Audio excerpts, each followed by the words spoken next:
Bonjour tout le monde et bienvenue. Alors aujourd'hui, je fais une vidéo pour démontrer que peu importe les péchés qu'on a commis, peu importe la situation dans laquelle on est ou même la réputation qu'on a, Dieu nous donne toujours une opportunité spéciale d'aller vers lui. Mais surtout, je vais tenter de vous expliquer au travers de la parole de Dieu pourquoi c'est important de saisir cette opportunité et j'oserais même dire pourquoi qu'on en a vraiment besoin. Et aussi, au travers de quelques versets, je vais souligner le fait que la plupart des chrétiens menaient pas une belle vie en rose avant d'avoir une véritable relation avec Dieu, donc qui marchaient pas avec autant de droiture. Et le point que je viens de mentionner, je tenais vraiment beaucoup à en parler, parce que je veux que ce soit clair vraiment pour tout le monde qu'il n'y a pas personne qui est né avec un auréole d'ange sur la tête. Il s'est vraiment passé un changement important dans la vie de ces gens-là, dans ma vie, et puis, c'est un changement qui est accessible à tous et que je veux faire connaître à tous. À cause de nos fautes, entre autres, Dieu veut qu'on aille à lui. Donc, pour commencer, j'aimerais vous lire Colossiens 1, 21 à 22, qui va comme suit. Or, vous, autrefois, vous étiez exclus de la présence de Dieu, vous étiez ses ennemis à cause de vos pensées qui vous amenaient à faire des œuvres mauvaises. Mais maintenant, Dieu vous a réconciliés avec lui par le sacrifice de son Fils, qui a livré à la mort son corps humain, pour vous faire paraître saints, irréprochables et sans faute devant lui. Colossiens 1, 21-22. Donc on voit ici dans ces deux versets-là quand même beaucoup de choses. Et une des plus frappantes, je trouve, c'est surtout au début, lorsque ça dit que seulement par nos pensées qui nous mènent à des mauvaises œuvres, qu'on est ennemi de Dieu, je vous l'accorde, c'est assez sévère. Mais ce qu'il faut comprendre ici, c'est que même si on est quelqu'un qui se considère comme une bonne personne, entre guillemets, ou quelqu'un qui essaie vraiment de faire de son mieux pendant sa vie, ben, aux yeux de Dieu, vu qu'on est souillé par nos fautes, nos péchés, mais par définition, ça fait de nous un ennemi de Dieu. Mais comme qu'on lit dans la suite du verset, Dieu avait vraiment un plan extraordinaire pour nous. Et ce plan, c'est celui de la réconciliation par le sacrifice de Jésus à la croix. Et c'était absolument nécessaire que ça soit fait, parce que sinon, il y avait vraiment aucun autre moyen de réconciliation avec Dieu, peu importe les bonnes œuvres qu'on peut faire dans notre vie.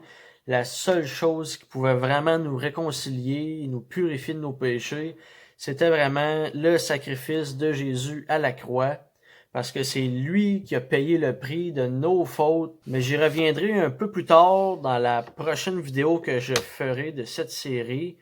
Mais pour l'instant, je vais vous partager deux versets qui nous parlent de notre condition face à Dieu.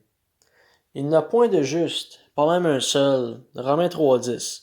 Et plus loin, on lit, car tous ont péché et sont privés de la gloire de Dieu. Romains 3,23. Donc ici, c'est assez spécial. On apprend qu'il n'y a pas personne de juste devant Dieu, tout simplement parce que tout le monde a péché.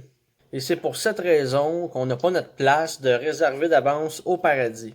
Mais pour tous ceux qui craignent la mort, qui craignent le châtiment éternel, mais j'ai une bonne nouvelle en ce moment, aujourd'hui pour vous. Il y a un moyen d'être certain d'avoir notre place au paradis. Et je vous parlerai un peu plus tard de ce moyen au travers des prochaines vidéos que je vais sortir sur cette série.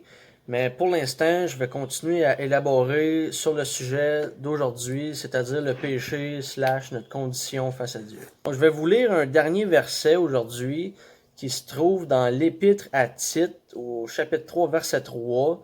On y voit Paul qui confesse ou reconnaît, si on veut, beaucoup de péchés qu'il commettait avant de connaître le Seigneur.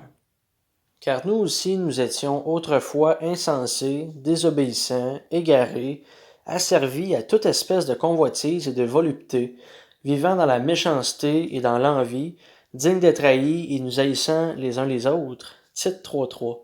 Je dois vous dire maintenant que dans ma vie, avant de connaître le Seigneur, j'étais toutes ces choses sans exception. À présent, je vous encourage de tout cœur de reconnaître que vous êtes coupable de péché devant Dieu. Et vous savez, vous n'avez pas besoin de nommer tous vos péchés. Vous avez seulement besoin d'avoir un regret sincère pour vos fautes, parce que Dieu est quelqu'un qui regarde au cœur. Et aussi, j'aimerais ajouter que vous n'avez pas besoin de confesser tout ça devant quelqu'un d'autre. C'est vraiment entre vous et Dieu. Et si vous le faites, je veux que vous sachiez que ça va vraiment vous aider à avoir une vie plus en paix, plus en joie.